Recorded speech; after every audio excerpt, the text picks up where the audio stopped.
Assalamualaikum warahmatullahi wabarakatuh. Innal hamdalillah nahmaduhu wa nasta'inuhu wa nastaghfiruh wa na'udzu bihi min shururi anfusina wa min sayyiati a'malina. May yahdihillahu fala mudilla lahu wa may yudlil fala hadiya lahu. Asyhadu an la ilaha illallah wahdahu la syarika lah wa asyhadu anna Muhammadan 'abduhu wa rasuluh. Sallallahu alaihi wa ala alihi wa ashabihi wa man tabi'ahum bi ihsanin ila yaumiddin. Puji syukur kita panjatkan kepada Allah Subhanahu wa taala atas segala limpahan nikmat yang Allah telah berikan kepada kita semua, sehingga pada kesempatan ini kita bisa melanjutkan ibadah kita setelah kita melaksanakan salat wajib, yaitu salat subuh berjamaah. Semoga Allah Subhanahu wa taala memberikan ampunan kepada kita semua dan senantiasa merahmati kita semua dan berkahi segala kehidupan kita, dan senantiasa kita istiqamah dalam ketaatan kepadanya. Salawat dan salam semoga selalu tercurahkan baginda Nabi besar kita Muhammad sallallahu alaihi wasallam serta para keluarganya dan para sahabatnya dan orang-orang yang senantiasa mengikutinya hingga hari kiamat. Bapak Ibu yang dirahmati Allah Subhanahu wa taala, terakhir pembahasan kita di dalam bab ilmu dan amal dan dakwah adalah beberapa ayat dari balasan amalan dan satu hadis yang kita bahas yang dibawakan oleh Ibnu Mas'ud radhiyallahu anhu, yaitu tentang bagaimana nanti di hari kiamat tidak akan bergerak kaki seorang hamba.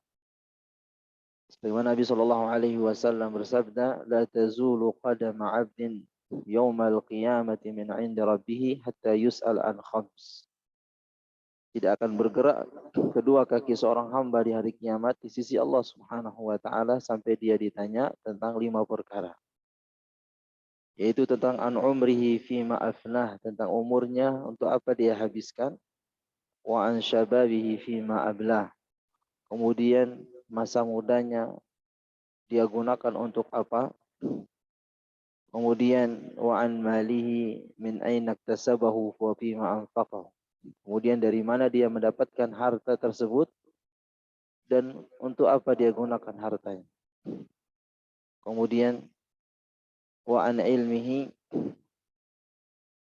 tentang ilmunya, apakah dia amalkan amila fihi atau amila fiha ma alima, apakah dia amalkan sesuatu yang dia ketahui.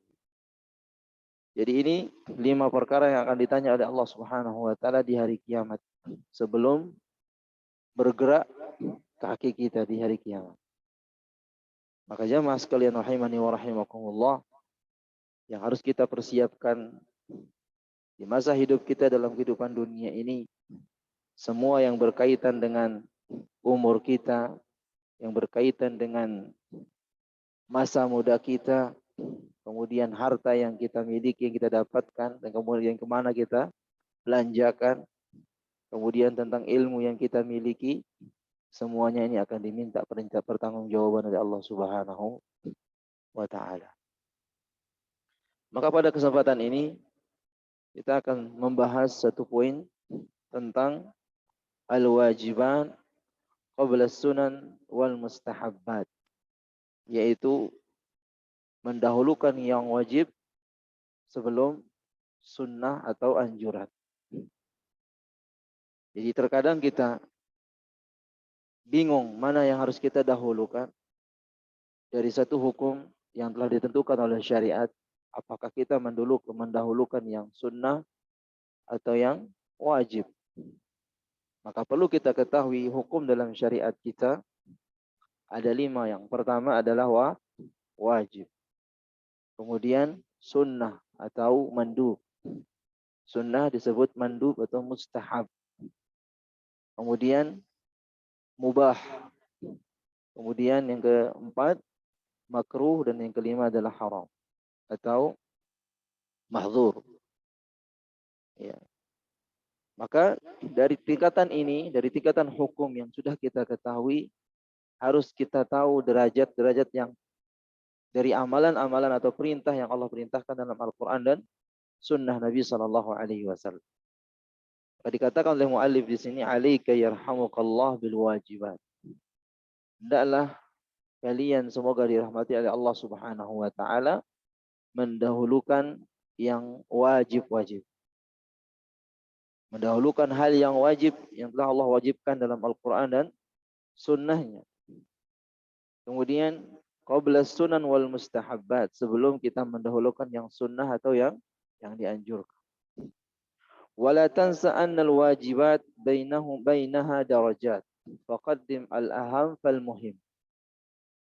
Dan jangan kalian lupa bahwasanya dahulukanlah yang wajib. Dan di antara wajib itu ada tingkatan. Tingkatannya mana? Al-aham fal muhim. Ada yang terpenting dan ada yang penting. Contoh sederhana adalah salat wajib. Salat hukumnya wajib. Kemudian menuntut ilmu hukumnya wajib. Mana yang paling penting di sini? Setiap pagi kita ada kegiatan menuntut ilmu atau halaqah, ada kajian. Ya. Ketika dikumandangkan azan, langsung kita buka kajian. Salatnya nanti saja. Ya. Padahal ini juga wajib. Ya. Maka yang harus kita dahulukan yang paling terpenting di sini adalah dari antara yang wajib adalah salat. Ya, karena di antara keutamaan salat adalah kita laksanakan di awal waktu. Ya, as-salat ala waktiha. Yaitu kita laksanakan salat tepat pada waktu. Maka yang kita dahulukan adalah salat. Setelah itu silahkan. Ya, mau menuntut ilmu, dan menuntut ilmu merupakan wajib. Ya. Maka tingkatan yang paling terpenting dan yang penting. Terpenting di sini adalah ibadah salat, kemudian kita laksanakan kajian, itu juga penting karena dua-duanya adalah wajib. Setelah kita melakukan hal yang wajib, maka summan taqil ila sunan wal mustahabbat wa qaddimha hasabal ahammiyah. Setelah kita melakukan hal yang wajib, cari amalan yang sunnah. Ya, amalan yang sunnah banyak sekali. Antaranya baca Al-Quran, berzikir. Ya. Setelah sholat kita ada zikir. Namun ada zikir yang muqayyad dan ghairu muqayyad, yang sudah ditentukan. Dan ghairu muqayyad, silahkan zikir apa saja yang ingin kita baca dan yang ingin kita lakukan, silahkan. Dan itu di luar waktu ba'da sholat. Zikir, termasuk di antara zikir adalah kita duduk dalam majelis ilmu, ini bagian dari zikir. Mengingat Allah Subhanahu wa ta'ala. Maka juga kita sekarang berada dalam bulan Muharram. Yang mana dalam bulan Muharram ini adalah bulan di dalamnya ada kemuliaan. Bahkan diperintahkan oleh Nabi SAW untuk berpuasa. Dan di antara puasa ini kata Nabi SAW termasuk syahrullah, bulan Allah Subhanahu wa taala. Maka perintah puasa di sini anjuran dari sunnah atau anjuran dari Nabi SAW, kita berpuasa tiga hari untuk menyelisih siapa? Kata Nabi SAW, untuk menyelisih orang-orang Yahudi. Ya, untuk menyelisihi perbuatan orang-orang Yahudi. Karena ketika Nabi SAW hijrah ke Madinah, mereka menemukan orang-orang sedang berpuasa. Maka Nabi SAW mengingat masa yang dimana Nabi Musa memenangkan, ya, ketika beliau dimenangkan oleh Allah Subhanahu wa taala dari penjajahan Firaun. Maka beliau berpuasa. Maka kata Nabi SAW, kami lebih berhak untuk melakukan itu daripada Nabi Musa. Namun kata Nabi SAW, silakan kalian menyelisihi orang-orang Yahudi yang mana mereka berpuasa. mereka berpuasa di tanggal 10 Muharram, maka kita diperintahkan untuk berpuasa sebelumnya dan sesudah. Sebelum tanggal 10 berarti tanggal 9, 10 dan 11. 3 hari. Ini anjuran. Sunnah yang dianjurkan oleh Nabi Shallallahu Alaihi Wasallam. Namun dari sunnah ini ada pilihan. Mau kita tanggal 9 dan 10 saja, boleh. Atau mau tanggal 10 dan 11 saja, boleh. Atau lebih utama, tanggal 9, 10 dan 11. Atau hanya tanggal 10 saja. Nah, ini pilihan. Semuanya sunnah. Tapi mana yang lebih penting, yang lebih diutamakan? Ya tentunya yang lebih banyak sunnah yang kita amalkan. Yaitu tanggal 9, 10 dan 11. Saya mau puasa tanggal 10 aja Ustaz. Silakan. Ya, berarti kalau dihitung mulai besok nih Bu. Sekarang tanggal 8 Muharram ya. Berarti besok tanggal 9. Tanggal 9 hari Ahad, hari Senin, hari Selasa sampai tanggal 11. Ya, Bapak Ibu mau puasa 3 hari ini semuanya, Masya Allah, luar biasa. Kita mengamalkan sunnah. Atau mau hanya puasa tanggal 10 saja, silakan. Berarti hari Senin saja. Ya, ketika hari Senin, ya boleh nggak mendabalkan niat sekaligus puasa sunnah Senin, hari Senin. Adapun kalau sunnah dibolehkan. Ya. Sambil kita berpuasa Ashura, puasa bulan Muharram, kita juga berpuasa sunnah Senin. Ya. Maka ini puasanya pahalanya dapat.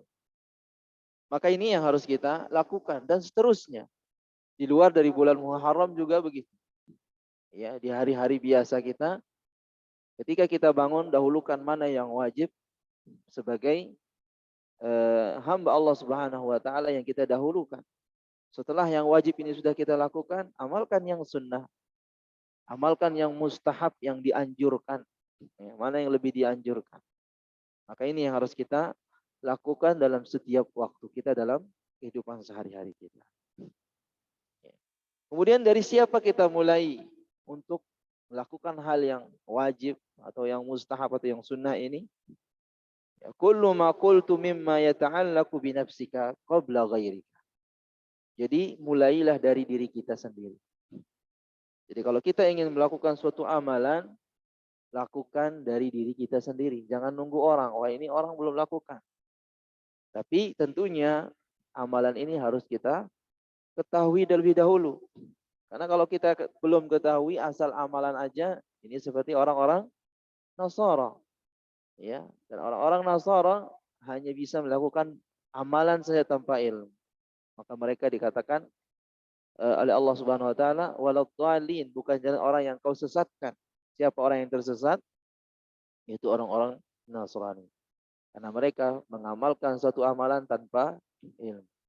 Adapun orang Yahudi, mereka memiliki ilmu tapi mereka tidak amalkan. Maka mereka termasuk orang yang dimurkai oleh Allah Subhanahu wa taala. Maka jalannya kita berlindung darinya yaitu di surat Al-Fatihah ghairil maghdubi alaihim waladhdallin. Bukan jalan orang-orang yang kau murkai dan bukan jalan orang-orang yang kau sesatkan. Yang dimurkai adalah orang Yahudi dan yang disesatkan adalah orang-orang Nasrani. Maka yang kita lakukan adalah mulai dari diri kita sendiri. Qabla ghairika, sebelum orang lain. Fabda binafsika idan qabla akhika wa sahibatika wa banika wa ummik. Ya. Kalau kita beramal, mulailah dari diri kita sendiri. Sebelum saudara kita, sebelum istri dan anak kita, sebelum orang tua kita. Diri kita dulu yang harus kita dahulukan. Ya, ibaratnya kalau kita di pesawat itu ada perintah. Ya, ketika nanti terjadinya hal yang tidak ingin terjadi di pesawat, selamatkan diri kalian terlebih dahulu. Disuruh pakai pakaian penyelamat dulu.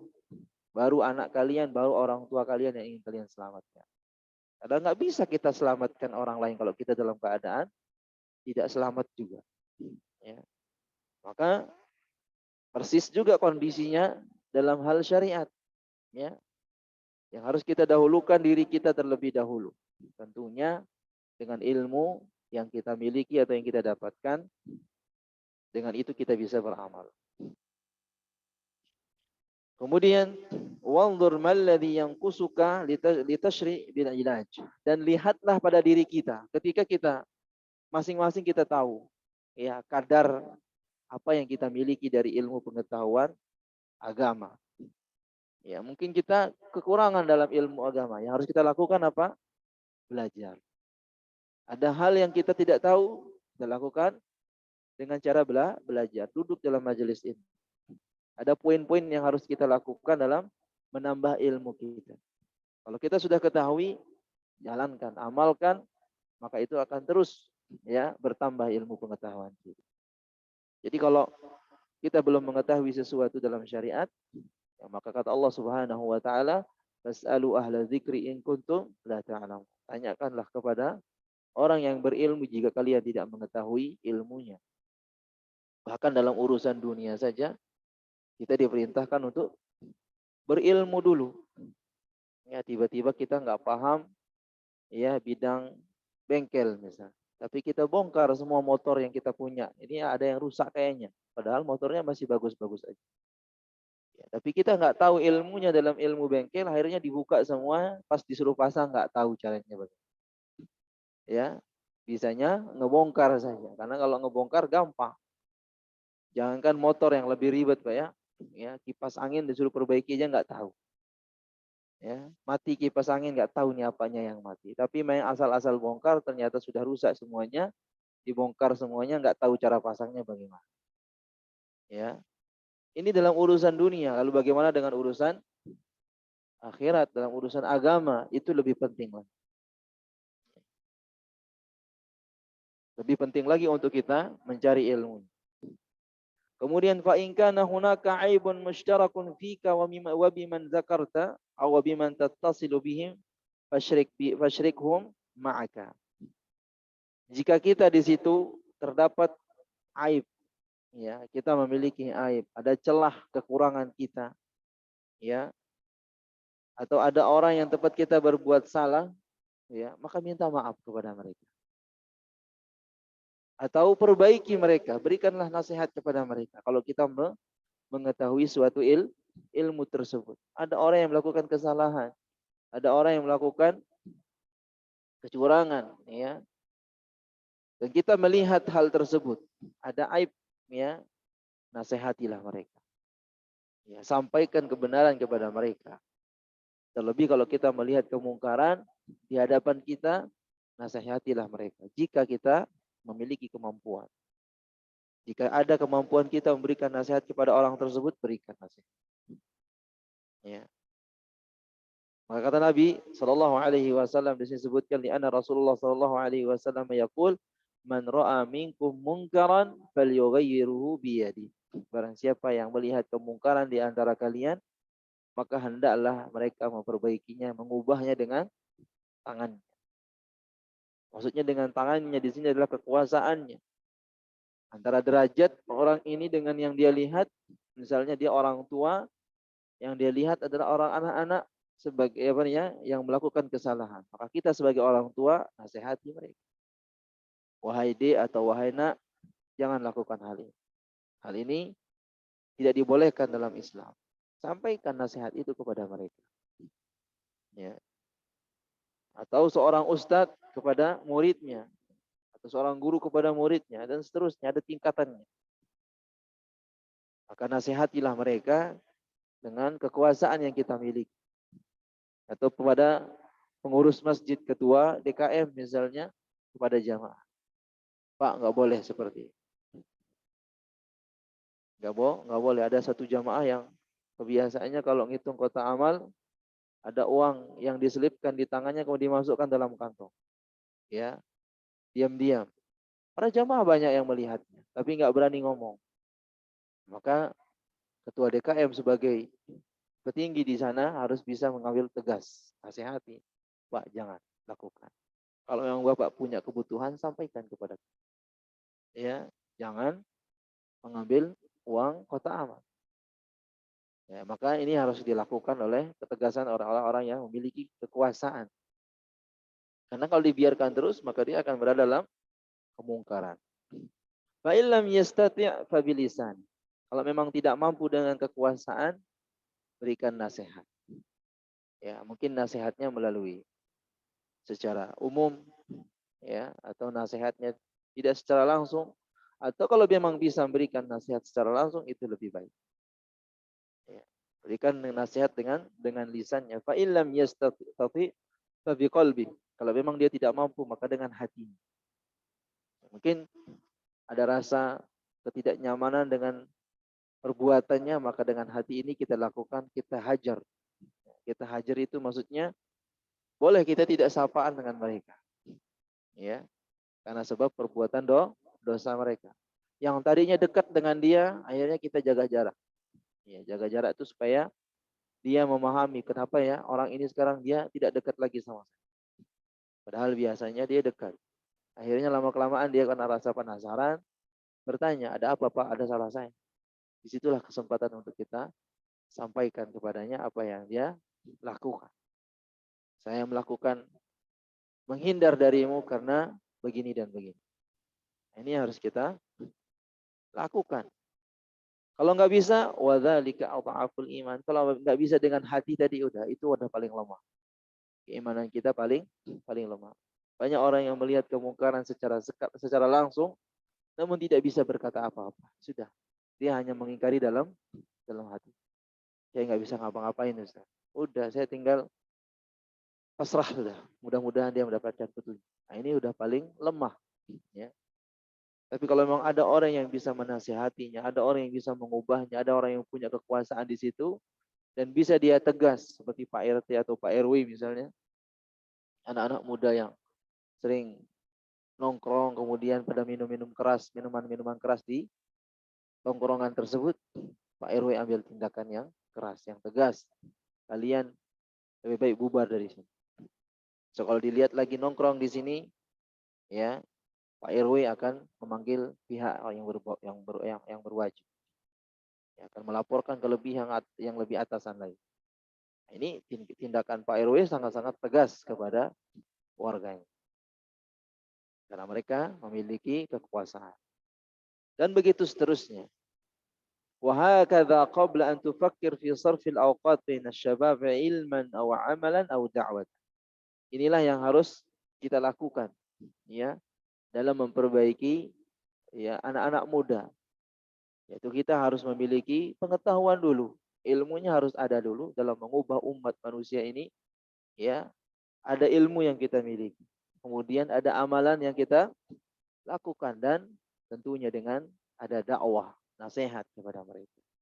Dakwah mereka dengan cara bukan sekarang dakwah bukan duduk di di kursi pengajian, tidak.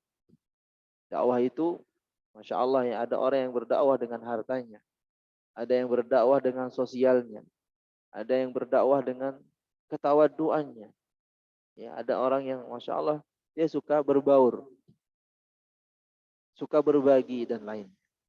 Jadi dakwah itu bukan hanya kita duduk, qala Allah, qala Rasul, tidak. Melainkan kita juga bisa berdakwah dengan berbagai macam cara. Apa yang kita miliki kelebihan dari harta, kelebihan dari kekuatan. Dengan itu kita juga bisa memanfaatkan diri untuk berdakwah. Kemudian renungkanlah dan pikirkan, ta'amal wa tufakkir. Kaifa alaqatika billahi ta'ala. Perlu kita renungi dalam kehidupan kita. Perlu kita berpikir dalam kehidupan kita bagaimana hubungan kita dengan Allah Subhanahu wa taala. Ya, hubungan kita dengan Allah Subhanahu wa taala bagaimana? Apakah hanya sekedar ingat Allah waktu sholat saja? Ya, apakah hanya sekedar mengingat Allah Subhanahu wa taala ketika ada ujian dan musibah saja? Karena tingkatan manusia ini berbeda-beda, Bapak jemaah sekalian. Ya, ada orang yang mengingat Allah ketika sholat saja. Selesai sholat melakukan dosa lagi, melakukan maksiat lagi. Ada orang yang mengingat Allah Subhanahu wa taala ketika ada musibah saja. Ya, ketika sholat ya sholat seperti biasa, hanya mengikuti hal yang biasa dia lakukan. Walaupun dia sholat berjamaah di masjid, tapi udah dianggap hal yang biasa. Sudah biasa sholat berjamaah. Tidak ada dalam dorongan hatinya itu motivasi bagaimana semakin meningkat keimanannya, semakin meningkat ketakwaannya, semakin meningkat amal soleh. Tidak ada, hanya sekedar ikut-ikutan saja. Maka ketika dia sholat, sholatnya pun tidak hanya sekedar asal-asalan. Mungkin Bapak bisa membedakan orang yang sholat yang asal-asalan sama orang yang betul-betul sholat. Ya, dia berangkat sholat pakaiannya tidak lalu diperhatikan.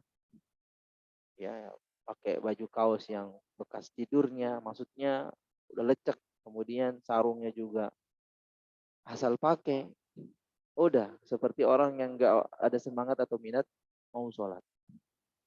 Tapi giliran nanti pergi kerja rapi, pakai pakaian yang bersih, ya. Kemudian pakai parfum, ya. Padahal Allah katakan, ya, khuzu zinatakum inda kulli masjid. Jika kalian pergi ke masjid, maka pakailah pakaian yang paling bagus untuk pergi ke masjid untuk melaksanakan sholat. Pakaian yang bersih tentunya nggak harus bagus, nggak harus baru, tapi pakaian yang sopan. Ini ya pakaian yang digunakan ke masjid, ya pakai baju kaos, tulisannya apa di belakang. Jika ada jamaah yang di belakang bertakbir, nggak khusyuk sholatnya karena melihat tulisan atau gambar yang ada di baju kaos tersebut. Kemudian ketika dia bertakbir pun asal-asalan, tidak semangat sholat. Apalagi kalau sudah sholatnya tengok kanan, tengok kiri. Nah, ini orang yang asal-asalan dalam sholat. Yang penting dia mengikuti saja. Maka kita harus renungkan bagaimana hubungan kita kepada Allah Subhanahu wa Ta'ala. Jadi ada orang yang ingat Allah Subhanahu wa Ta'ala ketika datang musibah dan ujian saja. Ketika dia mendapatkan kesulitan dalam hidupnya, baru dia ingat, ya Allah, berikan kami kemudahan. Ya Allah, sembuhkan penyakit kami. Tapi setelah dia sembuh, lupa sholatnya. Ya, kerjaannya hanya liburan, jalan-jalan, menghabiskan waktu dengan berpoya-poya. Ya, untuk duduk dalam majelis ilmu pun kita nggak pernah lihat. Sibuk dengan dunianya. Ya, Sabtu Ahad nggak ada di rumah. Pergi jalan-jalan. Senin sampai Jumat sibuk dengan pekerjaan. Ketika ada waktu datang waktu sholat datang, dia hanya sholat. Ya, sholatnya pun nggak ada 2 menit sudah selesai. Ya. Ini orang yang hanya sekedar menyelesaikan kewajiban saja. Yang penting saya sudah sholat.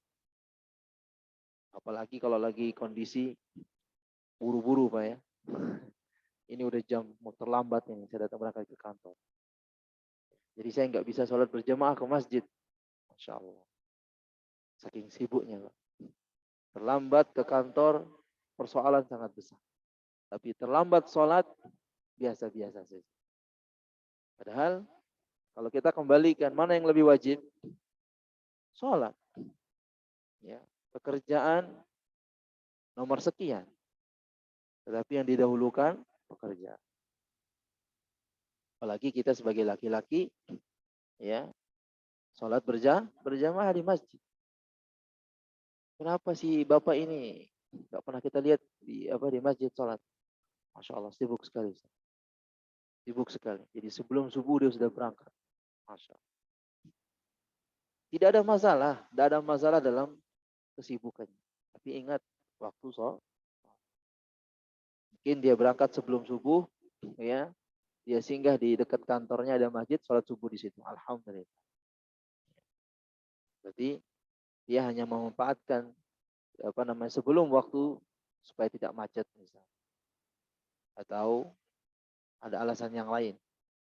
Itu nggak ada masalah. Tetapi yang jadi masalah, jadi persoalan adalah banyak orang yang melalaikan waktunya, melalaikan keutamaan, ya, sholat, terlebih sholat berjamaah di masjid, itu karena hanya alasan yang sepele.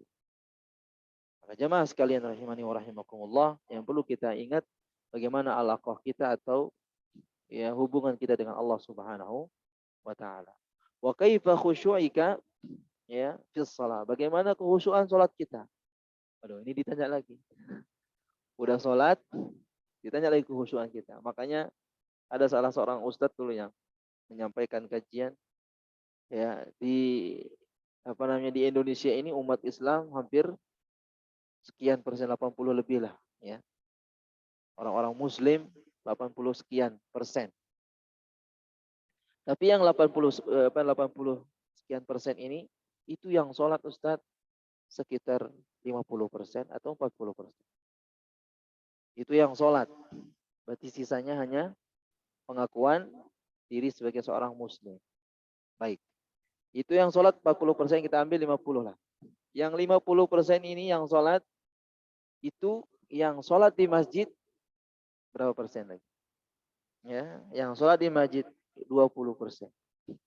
Yang 20%-nya sholatnya entah di rumah, sholatnya entah di mana.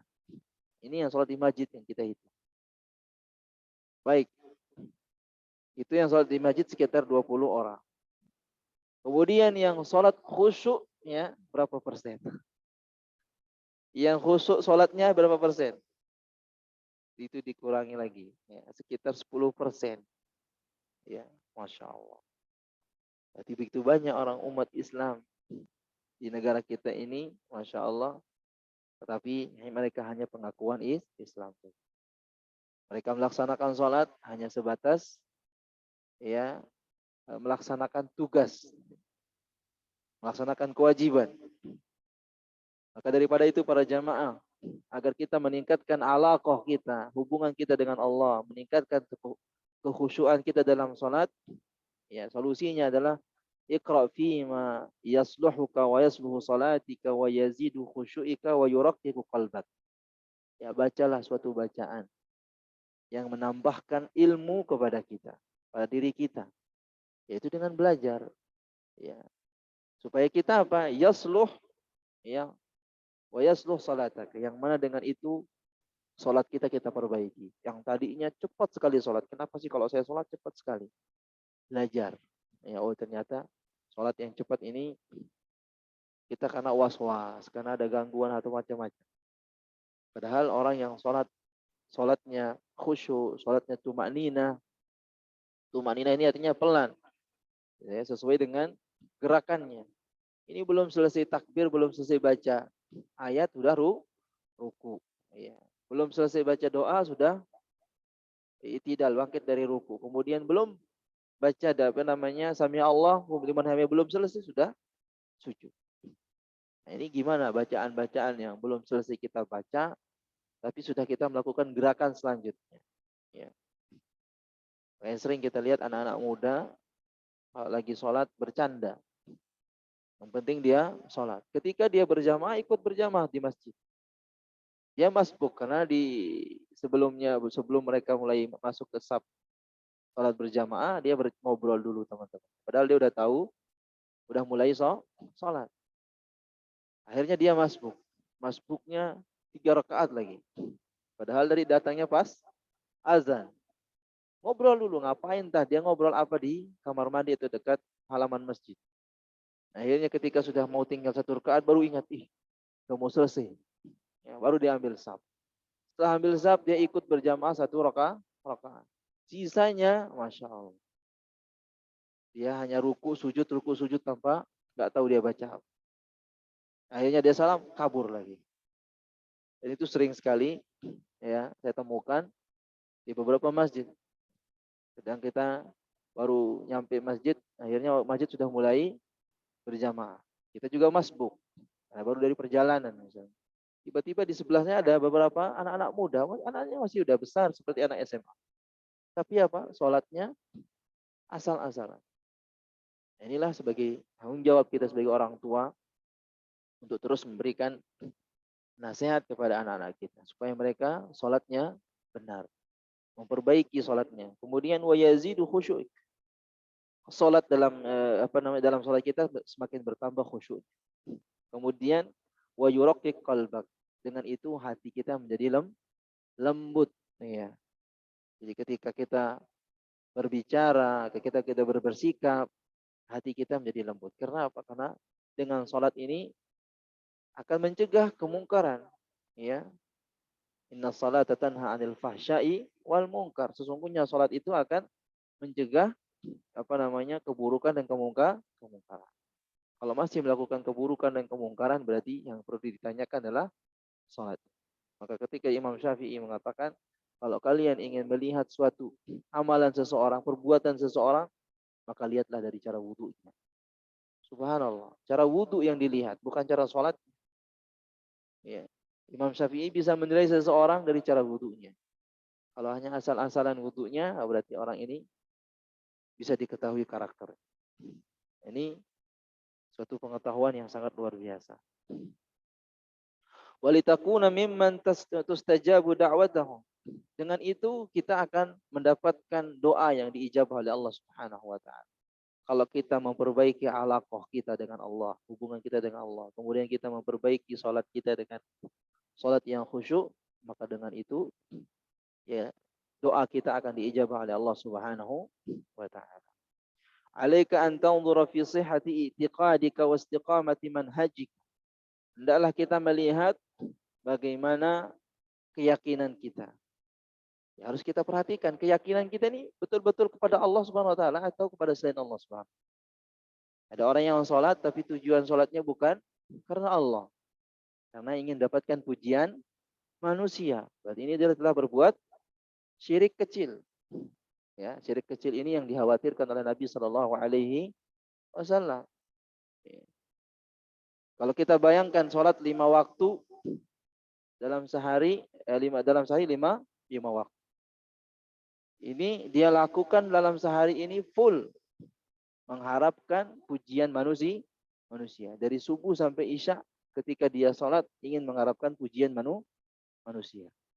Itu dalam sehari. Dalam seminggu, full dalam seminggu. Ya, belum lagi dalam sebulan, belum lagi dalam setahun. Kalau dia lakukan full terus itu dia harapkan pujian dari manusia dalam sholatnya, walizubillah. Jadi besar. Dosa yang kecil tadi menjadi dosa yang besar. Dosa syirik lagi, yaitu perbuatan riya. Maka kita harus perbaiki keyakinan kita. Wastiqamati manhajika, kemudian dengan lurusnya manhaj kita. Apa itu manhaj? Thariqah, jalan. Ya, jalan kita beragama ini yang kita ikuti siapa?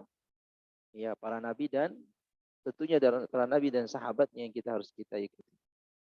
Ya, maka kata Nabi sallallahu alaihi wasallam, "Man ya'ish minkum fasayara ikhtilafan katsira." Siapa yang hidup di antara kalian, ya, maka pasti kalian akan melihat perselisihan yang banyak. Apa yang kita lakukan dalam perselisihan yang banyak ini? Kata Nabi sallallahu alaihi wasallam, "Fa'alaikum bisunnati." Maka hendaklah kalian dengan mengikuti sunnahku. Mengikuti sunnah Nabi sallallahu alaihi wasallam. Nah, di zaman kita ini kita sekarang ya di zaman di mana banyak perselisihan, banyak perbedaan pendapat. Maka harus kita kembali kepada sunnah Nabi Shallallahu Alaihi Wasallam. Kemudian wa sunnatil khulafa'ir rasyidin, kita ikuti sunnah khulafa. Siapa khulafa rasyidin? Para sahabat. Setelah Nabi Abu Bakar, Umar, Utsman dan Ali. Kemudian diikuti oleh sahabat-sahabat yang lain. Tentunya karena mereka hidup bersama Nabi dan mengetahui ilmu, langsung belajar dengan Nabi Shallallahu Alaihi Wasallam. Inilah manhaj kita yang kita ikuti. Ya, manhaj yang selamat adalah mengikuti jejak mengikuti Nabi SAW dan para sahabat. Wa quwwati yaqinuka wa tawakkaluka 'ala Allah, dan memperkuat keyakinan kita kepada Allah dan memperkuat tawakal kita kepada Allah Subhanahu wa taala. Jadi kalau kita ingin mendapatkan doa yang diijabah oleh Allah, ya, periksa keyakinan kita. Periksa manhaj kita, periksa tawakal kita kepada Allah Subhanahu wa taala pada diri kita. Warqib mat'amaka wa mashrabaka ahuma min halalin am min haram. Perhatikan makanan kalian, kata Nabi SAW. Ya, kata beliau. Perhatikan makanan kita. Apakah makanan dan minuman kita ini dari yang halal atau yang haram? Karena kalau kita ingin mendapatkan doa yang diijabah, doa yang dikabulkan oleh Allah Subhanahu wa taala, memang harus bersih dari makanan yang haram. Ya, maka Nabi Shallallahu Alaihi Wasallam menceritakan seorang yang musafir. Orang musafir itu doanya diijabah oleh Allah Subhanahu Wa Taala. Ketika dalam keadaan safar, kemudian kita sering-sering berdoa, ya insya Allah doa kita akan diijabah oleh Allah Subhanahu Wa Taala. Tapi ketika orang ini dalam keadaan musafir, kemudian dia mengangkat kedua tangannya, ya Rabb. Tapi apa? Wa mat'amuhu haram, wa mashrabuhu haram, wa malbasuhu haram, wa ghudhiya bil haram, fa anna yustajabu.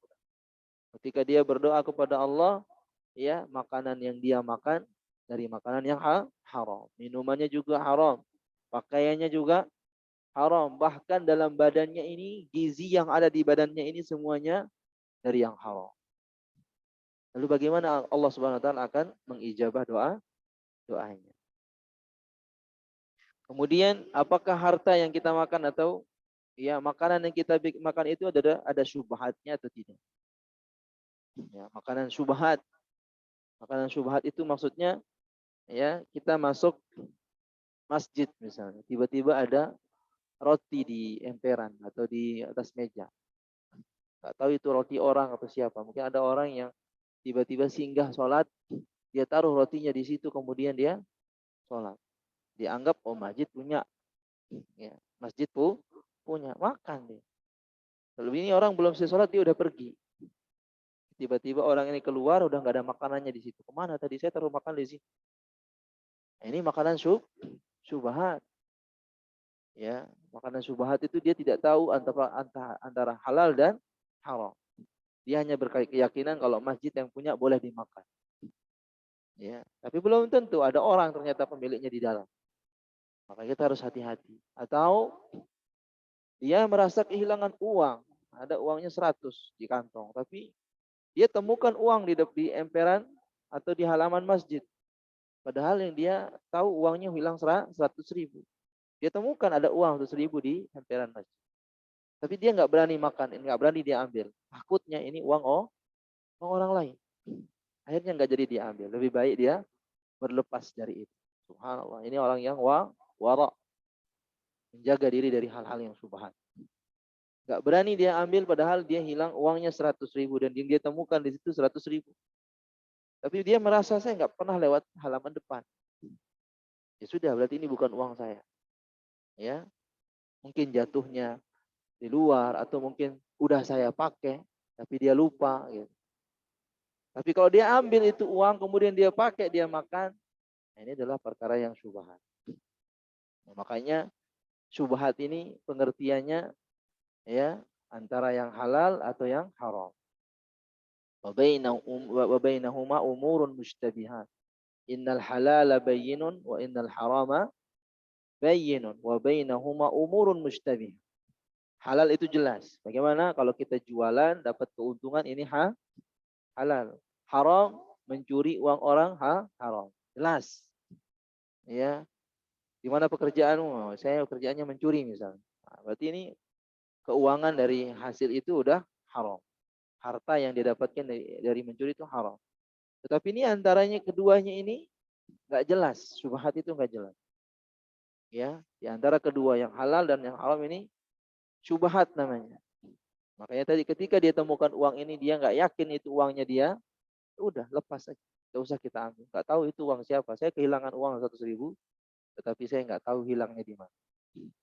Udah kita berlepas dari perkara yang syubhat. Atau ya di sawah kita pelihara kambing. Ada tetangga yang punya sawah, rumputnya masya Allah hijau semua. Ya, kita nggak perhatikan kambing kita yang lagi kita gembala.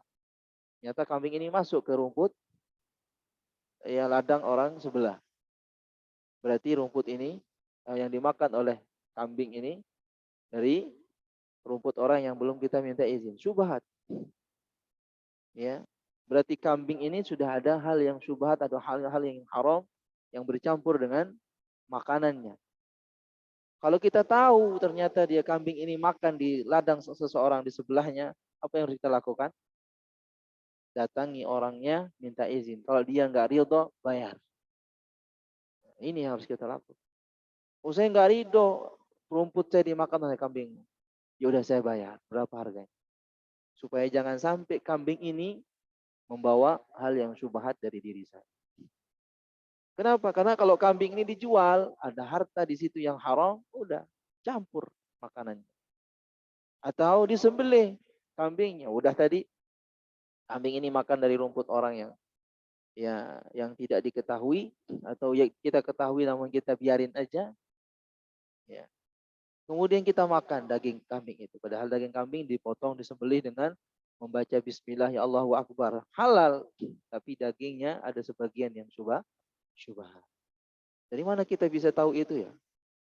Kalau kita nggak menyelesaikannya di dunia, nanti di akhirat diminta pertanggungjawaban oleh Allah Subhanahu wa taala. Oh, dulu kambing mau makan di ladang saya. Sekarang kembalikan ya amal jariahmu, amal kebaikanmu ke saya. Saya nggak ridho dimakan rumput saya sama kambing. Apalagi ya, seperti ini ya. Maka daripada itu kenapa ketika ada orang yang meninggal selalu kita ingatkan ya, kalau ada hal yang salah tolong dimaafkan, ada hal yang khilaf tolong dimaafkan karena tanggung jawab di akhirat itu lebih berat lagi dan lebih besar. Makanya kalau kita temukan orang yang seperti ini, ya udah saling ridho dan saling memaafkan. Ya sudah nggak apa-apa Pak. Kalau kambingnya Bapak makan di situ silahkan.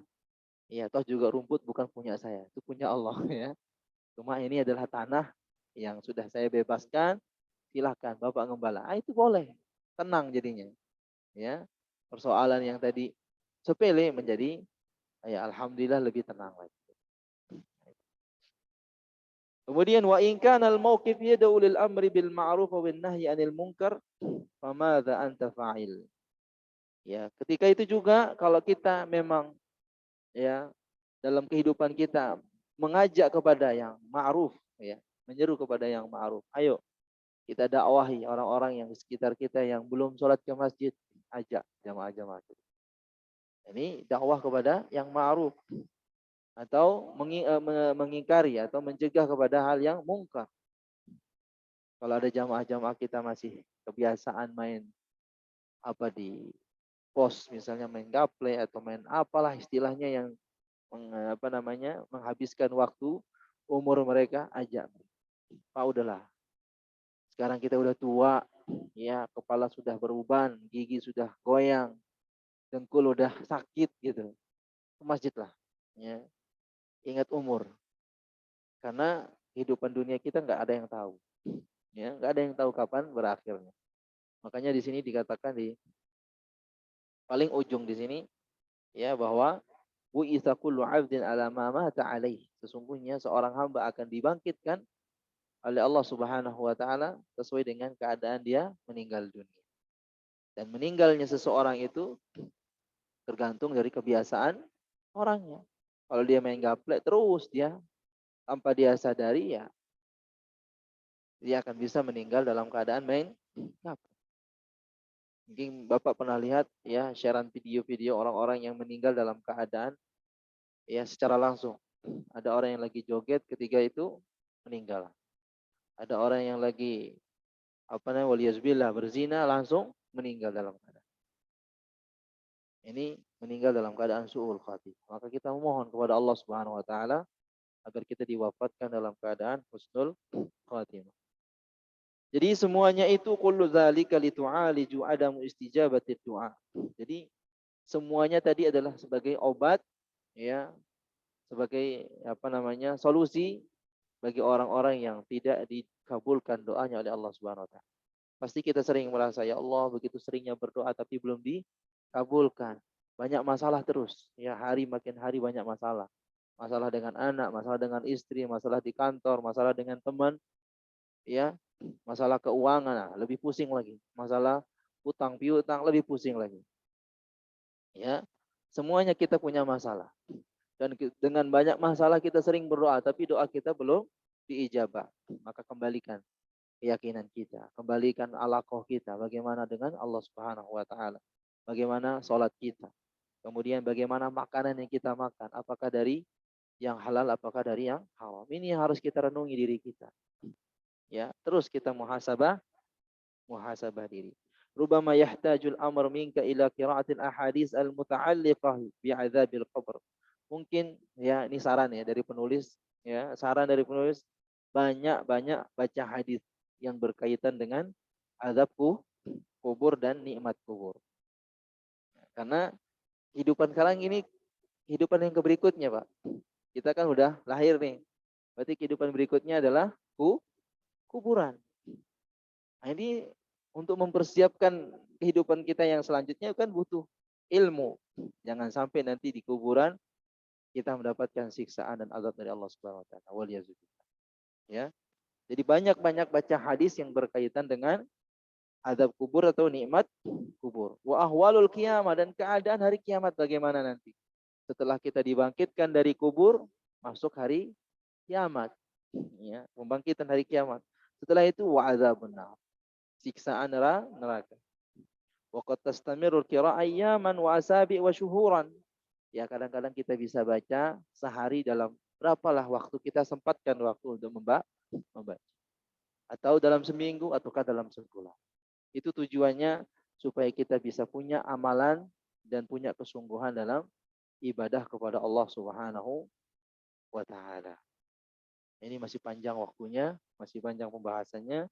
Insyaallah kita akan selesaikan di pertemuan yang akan datang. Wallahu taala alam. Mungkin ada pertanyaan? Enggak ada? Kalau enggak ada, oh ya Ibu, Masya Allah. Ada pertanyaan dari ibu-ibu. Silakan Ibu. Waalaikumsalam.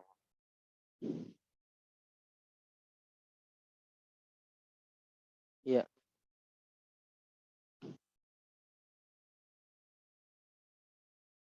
Wah, diundur. Diundur waktu Isya. Ah, Masya Allah. Pertanyaan yang bagus Ibu ya. Jadi memang waktu Isya ini ya dengan waktu maghrib. Kalau waktu maghrib lebih sempit waktunya, lebih sedikit ya. Makanya maghrib itu lebih di istijal, lebih di percepat, percepat dari waktu qomatnya ya. Kemudian ketika azan, dengan jarak azan dan qomah itu nggak jauh gitu.